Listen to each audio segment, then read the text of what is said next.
This episode of Blow Jam is brought to you by Rhone.com. Get 20% off at tryrhone.com/blow when you use code BRIDGE20.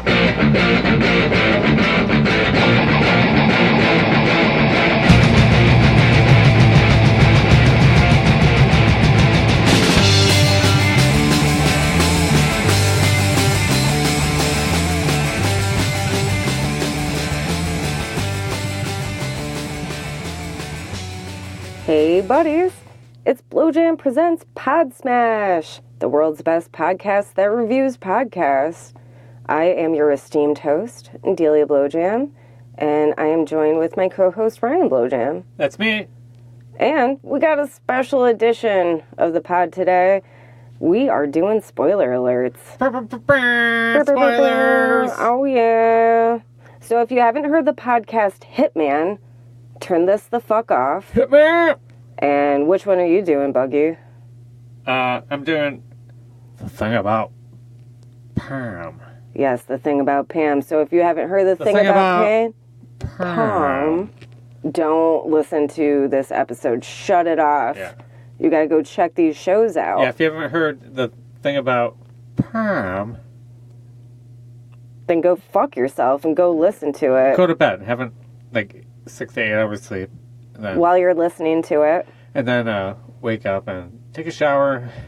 You know, do whatever you gotta do. And then Make some toast. make some toast, yeah. Maybe a bagel. Do a workout. Do a workout. Go for a swim. Yeah, definitely. I don't know, you go swim in the river. or Jerk whatever. off. Jerk off. In the river. Whatever you gotta do to make it happen, you know? And then Yo, fish love spit and jizz. You ever jizz in a lake? yeah, so if you spit and jizz in the river, fish are going to come up to you. Probably suck your dick, so you're going to get a good dick suck. And you know what? Fish love the podcast Hitman and the podcast The Thing About Pam. Yeah, so listen to those, and then after you jizz and get sucked out by a fish in the river, come back and listen to this episode. Yes. Don't leave us hanging. Yes. Just go do your homework and come back. Yeah. So this one's for all you fishies out there. All right, I'm going to start with Hitman. It's a podcast that's about a triple homicide that was totally inspired and followed step by step by this how-to manual called Hitman, a guide to independent contractors for murder or whatever the fuck it's called. Independent Contractor's Guide to Murder. Yes. It's how to get away with it, pretty much. It's like a handbook for hey, you want to kill somebody? Get away with it? Here's how. Step 1, step 2. Yep. And since 3 people were killed, it was pulled from the shelves. The situation was, there was this guy who was a piece of shit. He was an engineer at Motown Records. His name was Lawrence T. Horn, otherwise known as the man with the plan. That's where they was in Motown. I know, and a studio engineer. He could very well have engineered PODSMASH and Blow Jam. Could have been a podcaster. Yeah, you know what? We should go visit him in jail and bring our equipment. I mean, he's involved with Motown, dude. That's crazy. Yeah, he was like Barry Gordy. Barry Gordy's the shit, too. Yeah, he's a pimp. It's the whole Detroit thing, man. Listen to Disgraceland Motown edition. Yeah. Anyway, wow, that's a huge sidetrack. Crosses over a little bit, I think. It does, yeah. And he's one of the few engineers at Motown to actually get his name printed in the credits. So he was a big deal. And him and his wife had a very tumultuous relationship, and one of their children was severely disabled. And so rather than deal with the legal battles and alimony and disability and all that, he's I'll just kill them. And I think that there was some life insurance involved. So he hired this guy. By the way, what's his face? Larry or whatever the fuck. He was out in LA or some shit, but they lived in Detroit. So yeah, it was really fucking fucked up. So this is all about the author who went under a pseudonym named Rex Farrell. Yeah, Rex Farrell is supposed to be a manly, like a misogynist, manly man. Yeah. Who, and the whole book is misogynist. It's like talking down to women. Women have like one function to like serve men, stuff like that. Like, but they were saying like a woman could be like a better hitman in the book too. It was like bizarre, dude. Yeah. The whole thing is this. I don't know. It's really fucked up. It was a very comprehensive guy. But it's from Paladin Press, which also like published like the Anarchist Cookbook, which I got into when I was a child. Who doesn't? Which would probably put you on a list if you bought it now. So don't buy any of these books. Don't. You're going to be on the FBI like watch list. It's not like you can walk into Barnes & Noble and pick up Hitman. You can definitely get it online, probably off the dark web. But yeah, Anarchist Cookbook is like bomb recipes. Ever know how to make a pipe bomb or a C4 or napalm? I know you do. Because you've done it. Yeah. It wasn't a good idea. But, you know, what are you going to do when you're 14? And then you're like, oh, yeah, there's pot. And then I gave up on the explosives. Yeah, then you calm the fuck down. Yeah, then you calm down. You're like, hey, I don't want to blow anything up. Everything's fine. Everything's all right. All right, but anyway, Hitman. Yes. So, actually, the big reveal to this, well, essentially it's like, oh, did Lawrence, kill his family? Because the person he hired left no trace of evidence behind because he followed the book, Hitman. It was comprehensive, step-by-step, and so he executed it perfectly. Mm-hmm. But, come to find out, because nobody knew who the fucking author was, the book was sold to Paladin with a special clause, which is they have all legal responsibility for whatever happens, and the author must be anonymous. Well, guess what? The author is a woman. Which is crazy. Yes, her name is Karen Abbott. She's a grandma. And it's fucking insane. And it was supposed to be a fictional novel. But she took it to Paladin Press, and they're like, you know what? We only do, like, how-to guides or field manuals. Yeah, they want to do, like, manuals, yeah. So she was like, okay, I'll switch up the format. And then come to find out what happened as a result of her book.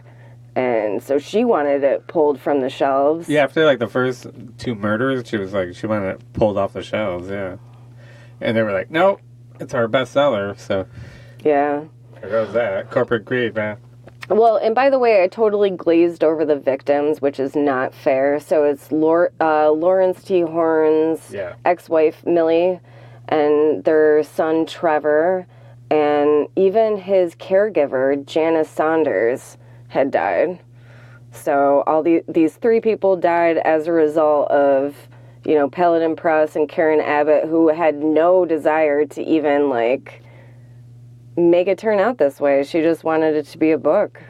Yeah, it started out being, fiction, but it was, she wanted to write it from the perspective of the hitman.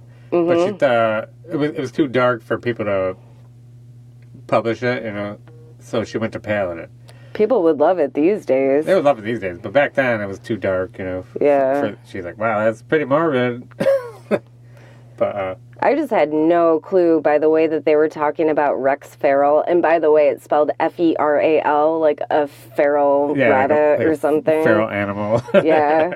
And Rex Feral. Just everything, the description it's and all Max this. Power or something. Max Power. It was just jaw-dropping. And actually, a couple PODSMAShes ago, or maybe it was even the last one, Ryan brought this up as one of his top 3 feed hits, and I'm like, fuck, you shouldn't have told me.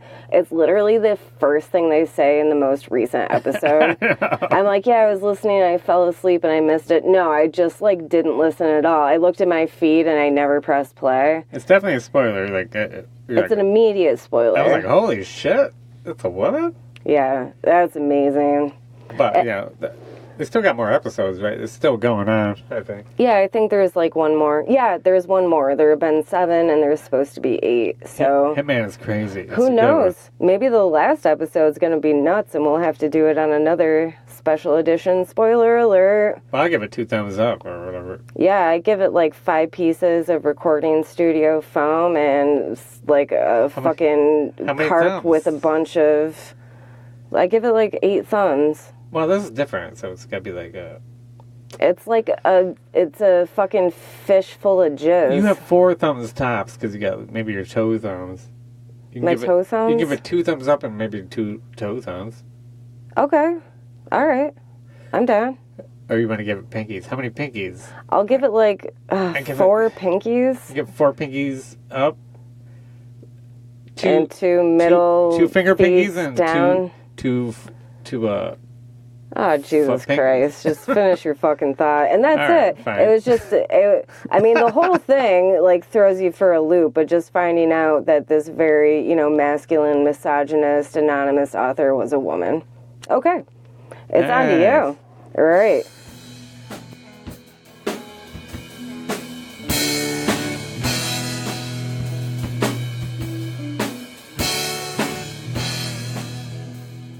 Hey guys, girls, and all you coolies in between, Roan is offering an opportunity to receive 20% off Roan products at tryroan.com.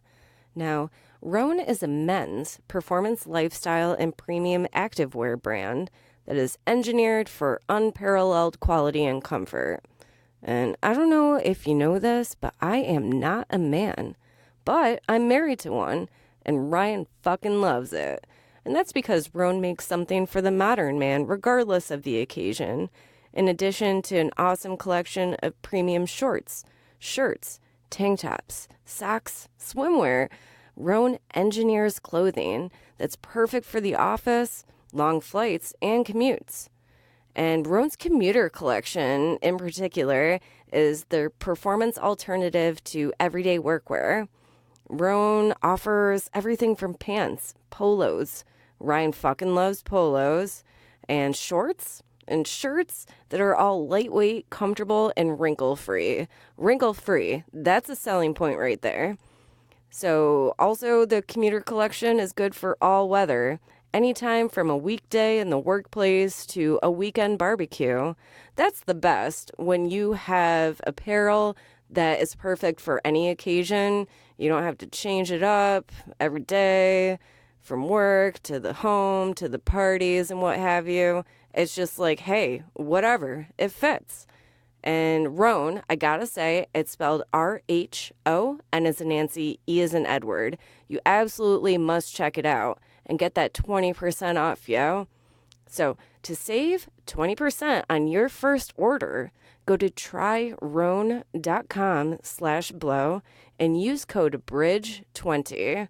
Like, bridge over troubled 20.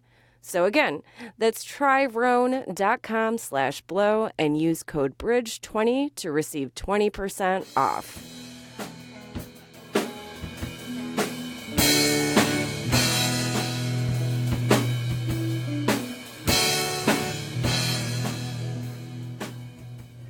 Okay, so mine was the thing about Pam. So we learned about the thing about Pam from Chris D'Elia's podcast, Congratulations, which we listen to religiously, which should be the number one every week, but, we can't let him have it every time. I don't know. Sometimes he's not that great. Sometimes, but yes, he is. But most of the time, he's solid. Makes me laugh out loud pretty much every time I'm at work. So, but whatever. He was picking on, like, Keith Morrison. He's like, the thing about Pam. But it actually sounds like that. But then, like, I listened to it because I was going to, like, pick on it. But then I'm like, holy shit. It actually is a good show. Keith Morrison is the host. The thing about Pam is, like, crazy. So, it's a Dateline show. Yeah, so the thing about Pam is a Dateline podcast with host Keith Morrison. And the story is 2 days after Christmas in 2011, Russ Faria came home from game night. And he found his wife, Betsy, she was dead. He was soon charged and convicted for her murder. How was she dead? Tell us. Well, you find her out, injuries. No, this is a spoiler. Well, she got stabbed or whatever. Yeah. She got stabbed 52 times, and her wrists were slashed. And yeah, but from what he saw, he just saw her wrist slashed, and he thought she committed suicide, so he called in. But we'll learn more about that a little bit later. I'm going to unveil everything. And they found Betsy with a knife stuck in her neck. Okay, sorry. Yeah, I thought, too, yes. That's a good spoiler. So he maybe thought she slit her wrist and shoved it in her neck. But it's impossible to stab yourself 52 times. But anyway, he was soon charged with her murder, and Russ insisted they did not kill her. But the husbands always kill the wives. But Betsy's murder set off a chain of events that would leave one man dead, another man implicated, and expose a diabolical scheme that sucked in Dateline into it. Like, they actually got wrapped up into the saga. Dateline became a part of the story. Yeah, which is crazy. Yeah, that unto itself is nuts. So, the prosecutors made a snap judgment when they convicted Russ. Usually it is the husband, but that is guilty, but not this time, you know. Yo, I think they were fucking lazy as fuck. Yeah, it's like kind of like they're just like hurrying up. Let's get this shit over with. So it's like crazy. But the police talked to a woman named Pam Hupp, and Pam was Betsy's best friend, supposedly.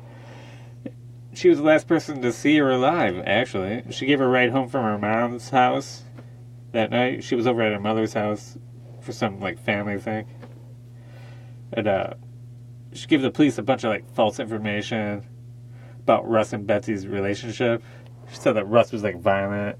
He wanted to kill her for her life insurance. But it doesn't make sense because Betsy had cancer, like terminal, and tried to kill herself twice, in which Russ saved her, and that's on the records. And yeah, it's like if he wanted her dead, why didn't he just wait it out? So if she's terminally ill anyway, why would you try to kill her for the money? Just wait for her to die. I don't know.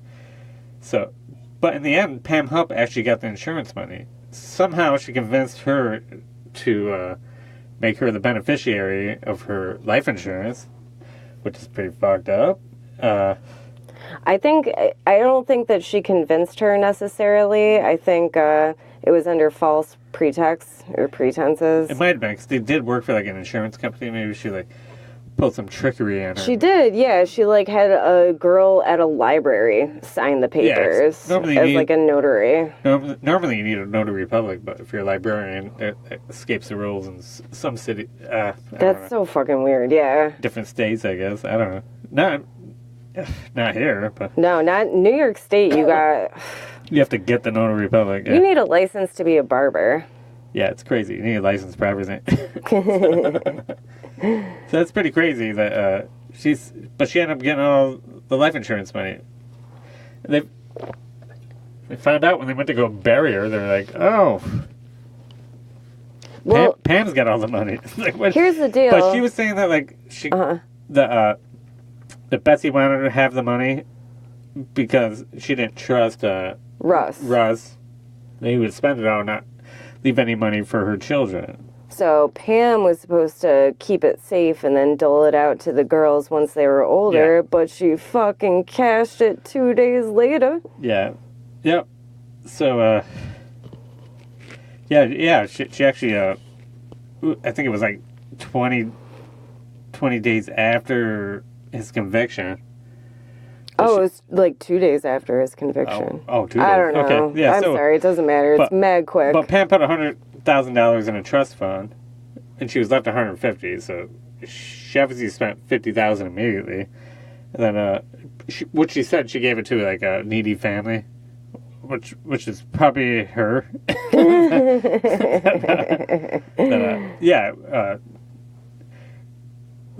Shortly after the trial, Pam drained the trust fund completely. So does Pam sound like an asshole now? It gets worse. Oh yeah, it gets definitely gets worse. So I don't know. It's like well, when we decided to do like spoilers, I'm like, oh, this will be easy, and then like, fuck, we gotta listen to everything over again. Yeah, spoilers is really, really hard. Super hard. So.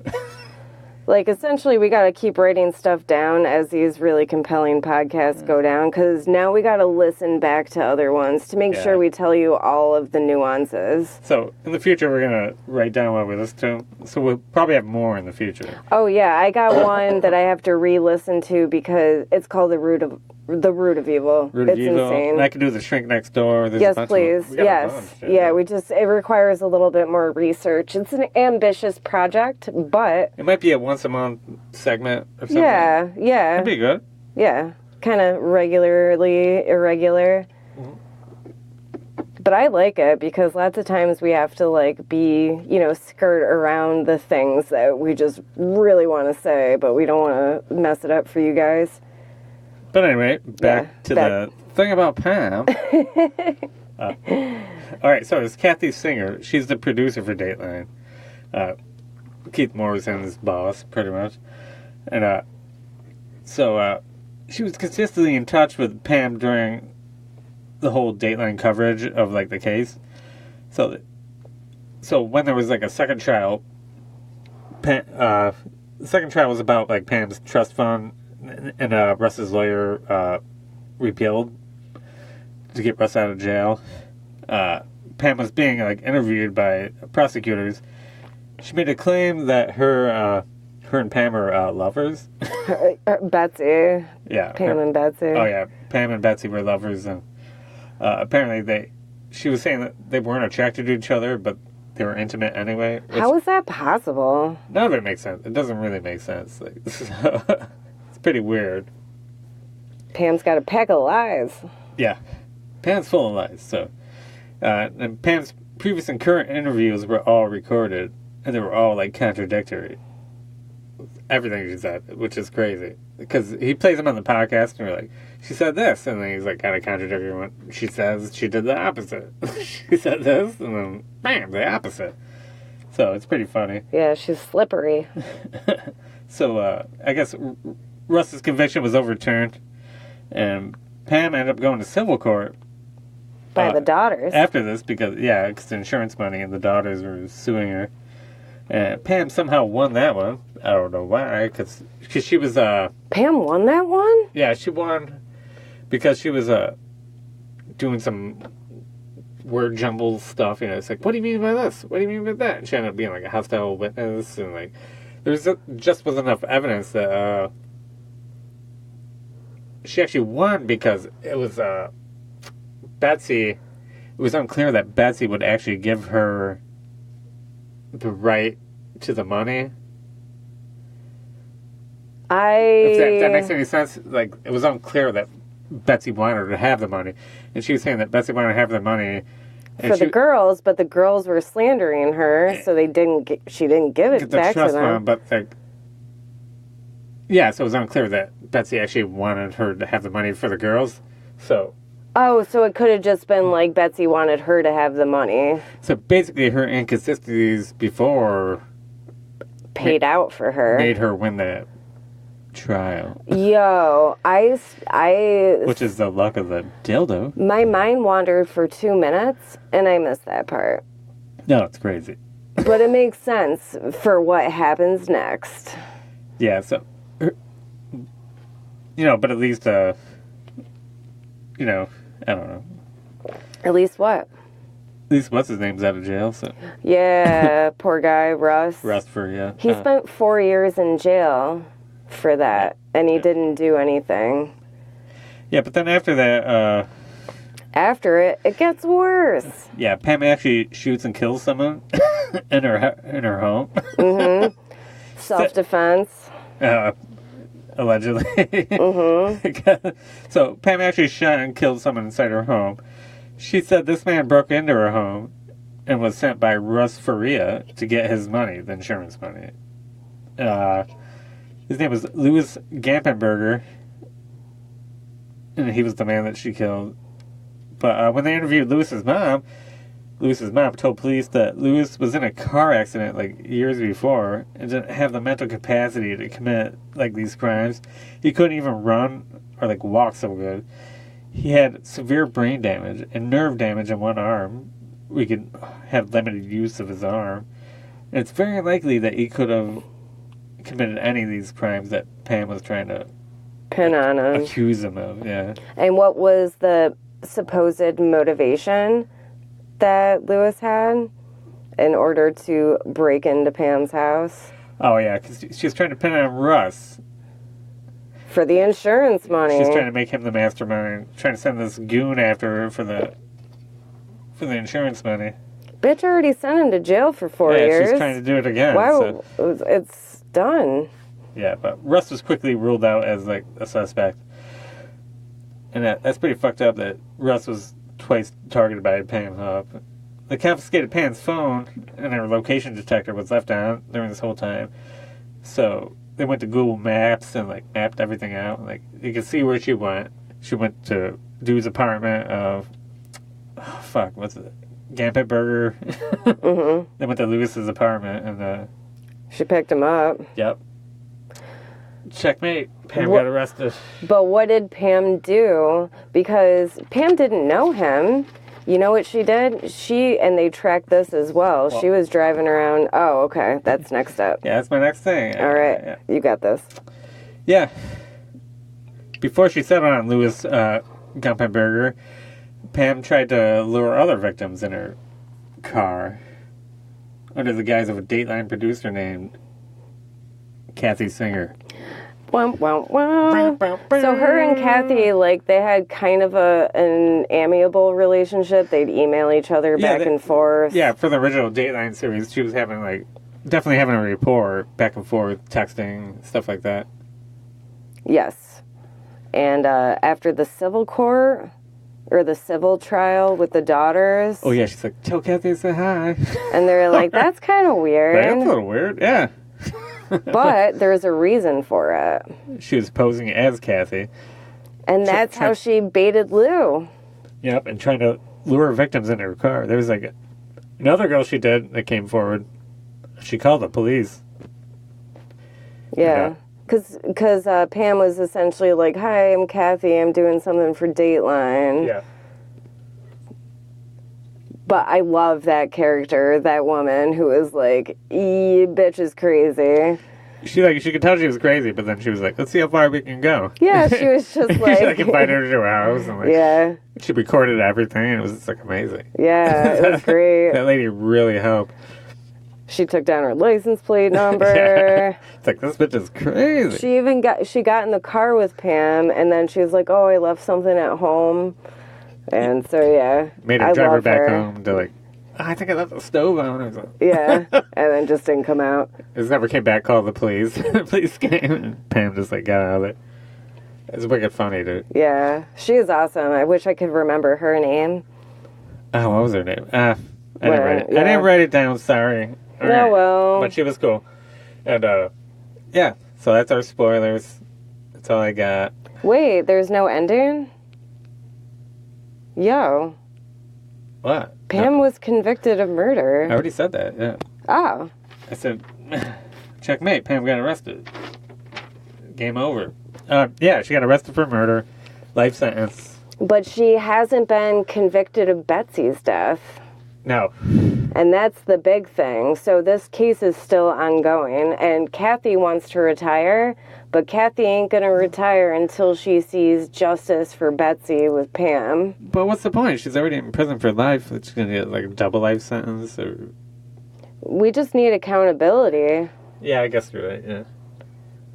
Just for a peace of mind, I guess. Well, the fucked up thing is that the DA, who just totally phoned it in and pinned it on Russ, like, even once Russ was exonerated, she was still, like, case closed. Yeah, she's still going after him. And yeah, it's like, it's not case closed. If the court overturned it, that means you still got a fucking perpetrator out there. And she's like, oh, it's closed. It just shows how lazy our system is, like, the system. Some DAs are cool, but man, that bitch, like, yeah, they just want convictions. They don't care. Yeah, they don't care, man. They don't care who gets it. Like, playing a game with, like, convictions and whatever. They don't care about people. It just sucks. Yeah. So, Ryan, if I ever get murdered and if we have a lazy DA, you're going down. Yeah, definitely, probably. Oh, well, vice versa. I'm going down. You probably did it then. So. It's more likely that you would. No. If I ever murder you, it's going to be a murder-suicide. That's our pact. Well, that's good. So I think this is, I love the thing about Pam. You did a bunch of good spoilers. I'm very proud of you. So hopefully we'll do other spoilers, but we know now that it takes a lot of effort. But it's awesome, though, because it gives me an excuse to go back and listen to my favorite ones with all these twists and turns and big reveals and shockers, so hopefully next time we'll have 4, I think. Yeah. We just got to do a little bit more research so we can do a bang-up job for you and just spoil the whole fucking thing. All right. You got any special shout-outs? Special shout-outs. Let's see here. Like Harmontown was good. Flulaborg. I love Flulaborg. He was on fire. That's Everything he was pretty good. saying was golden. What was it called? Cool swishes and bomb dunks. I don't know. Yeah, something. Okay. Did you write down any more shout-outs? No, I didn't write down anything. I didn't write down. So you're just putting me on the spot, Yeah, huh? I'm just shouting out by memory. Okay, I don't know. I got a quick one. It's called Instrument of Sabotage. That is from This Is Uncomfortable, hosted by Namia Race. Oh, nice. This one was insane. A flautist applied for like this really important conservatory and he got turned down. And then he went back for a second audition and they were like, "What are you doing here?" Like he played and the conductor was super mad. Was he a skin flautist? Like as a secondary instrument. Oh, he was. Ew.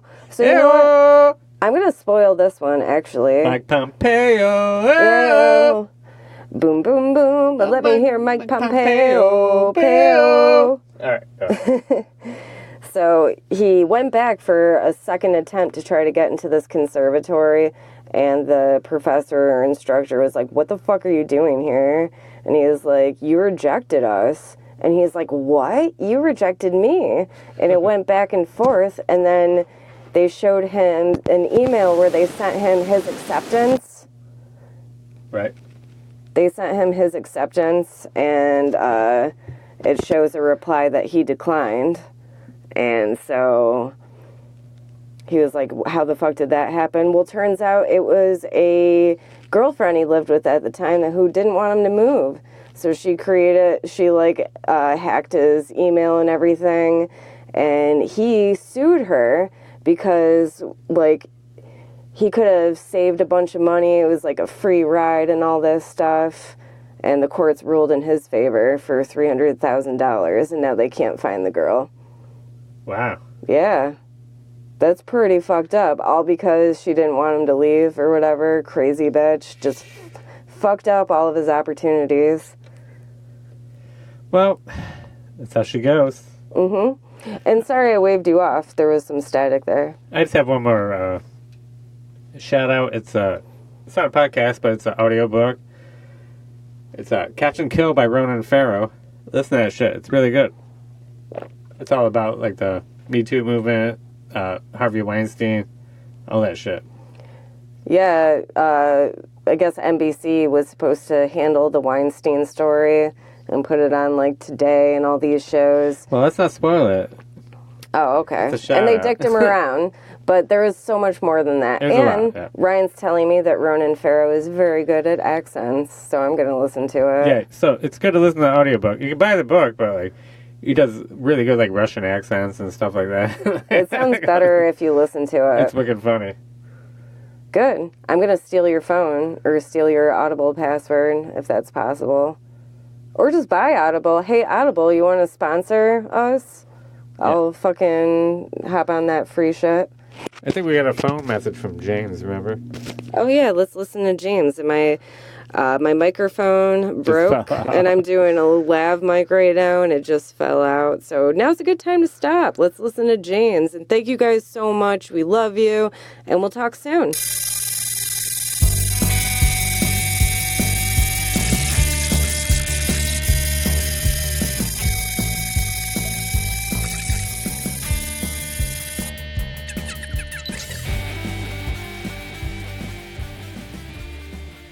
You have one old message. Wednesday, 6:34 p.m. Yes. Hello. This is James. End of messages.